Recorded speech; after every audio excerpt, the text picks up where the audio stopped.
Graça e a paz do Senhor. Estamos aqui mais um dia na nossa querida leitura bíblica. Vamos juntos para a honra e glória do Senhor. Amém? Hoje, Romanos capítulo 6. Mortos para o pecado, vivos em Cristo. Que diremos então? Continuaremos pecando para que a graça aumente? De maneira nenhuma. Nós, os que morremos para o pecado, como podemos continuar vivendo nele? Ou vocês não sabem que todos nós, que fomos batizados em Cristo Jesus, fomos batizados em sua morte? Portanto, fomos sepultados com ele na morte por meio do batismo, a fim de que assim como Cristo foi ressuscitado dos mortos, mediante a glória do Pai, também nós vivíamos uma vida nova. Se dessa forma fomos unidos a ele na semelhança da sua morte, certamente o seremos também na semelhança da sua ressurreição. Dá uma pausa aqui, salientar aqui, ó. A gente vai continuar pecando por causa da graça de Deus, que é infinita, da misericórdia. Não, a gente foge do pecado, né? A gente não deve permanecer no pecado. Ah, mas Jesus perdoa. Mas não é por causa disso que a gente precisa continuar no pecado. Pelo contrário, a gente foge. Voltando, né? Pois sabemos que o nosso velho homem foi crucificado com ele. Olha só, por isso que usa a expressão normalmente de velho homem. Ah, o velho homem morreu. Não, o velho homem pensou tal coisa. É em relação a você do passado, né? Para que o corpo do pecado seja destruído e não mais sejamos escravos do pecado. Pois quem morreu foi justificado do pecado. Ora, se morremos com Cristo, cremos também que também com ele viveremos, pois sabemos que, tendo sido ressuscitado dos mortos, Cristo não pode morrer outra vez. A morte não tem mais domínio sobre ele. Porque, morrendo, ele morreu para o pecado uma vez por todas, mas vivendo, vive para Deus. Da mesma forma, considerem-se mortos para o pecado, mas vivos para Deus em Cristo Jesus. Portanto, não permitam que o pecado continue dominando o corpo mortal de vocês, fazendo que obedeçam seus desejos. Não ofereçam os membros do corpo de vocês ao pecado como instrumentos de injustiça. Antes, ofereçam-se a Deus como que voltou da morte para a vida, e ofereçam os membros do corpo de vocês a Ele como instrumentos de justiça. Pois o pecado não os dominará, porque vocês não estão debaixo da lei, mas debaixo da graça. Opa.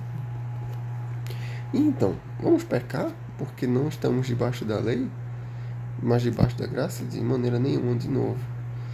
Mas não sabem que, quando vocês oferecem alguém para lhe obedecer como escravos, tornam-se escravos daquele a quem a obedecem? Dois pontos, né? Escravos do pecado que leva à morte, ou da obediência que leva à justiça. Mas, graças a Deus, porque, embora vocês tenham sido escravos do pecado, passaram a obedecer de coração a forma de ensino que lhes foi transmitida. Vocês foram libertados do pecado e tornaram-se escravos da justiça. Falo isso em termos humanos, por causa das suas limitações humanas. Assim como vocês ofereceram os membros do seu corpo em escravidão à impureza e à maldade que leva à maldade, ofereçam-nos agora em escravidão à justiça que leva à santidade. Quando vocês eram escravos do pecado, estavam livres da justiça. Que fruto colheram então das coisas das quais agora vocês se envergonham? O fim delas é a morte. Mas agora que vocês foram libertados do pecado e se tornaram escravos de Deus, o fruto que colhem leva à santidade, e o seu fim é a vida eterna. Pois o salário do pecado é a morte, mas o dom gratuito de Deus é a vida eterna em Cristo Jesus, nosso Senhor. Amém? É interessante, né, que muitas vezes no capítulo tem falado sobre o pecado, né, sobre a graça, sobre como agir. Então é muito importante entender direitinho, dividir a lei e a obediência. A gente obedece a lei, sim, a gente deve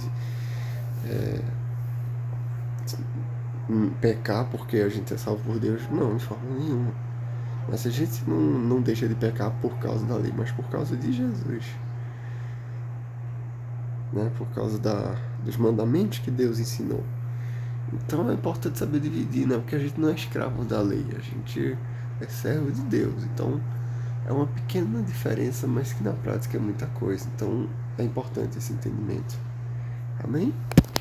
É isso. É importante saber dividir o pecado e a relação de obediência, né? Aí deve vir outras perguntas à sua mente quanto a quem nunca conheceu a Deus, mas peca, quem não sabe o que é Bíblia, mas peca. Bom, isso é outra coisa. Em relação a nós conhecemos, então devemos obedecer. Quanto a quem nunca ouviu, eu não posso falar, pois não sei, na verdade, exatamente o que acontece, mas o importante é que quem crê é salvo. Então, é isso. Amém? Devemos nos prender ao que sabemos. Normal ter dúvidas, perfeitamente normal e importante, mas se quer resposta, busque-as. Eu não posso falar em relação a isso. Amém? Mas o que eu posso falar é que quem crê deve obedecer não pela lei, mas o que tem na lei, por causa de Deus. E é isso. E a gente é salvo pela graça, não pelo nosso mérito, não pela nossa obediência, mas pela graça. Amém? É isso. Que Deus te abençoe. Um dia abençoado e até amanhã.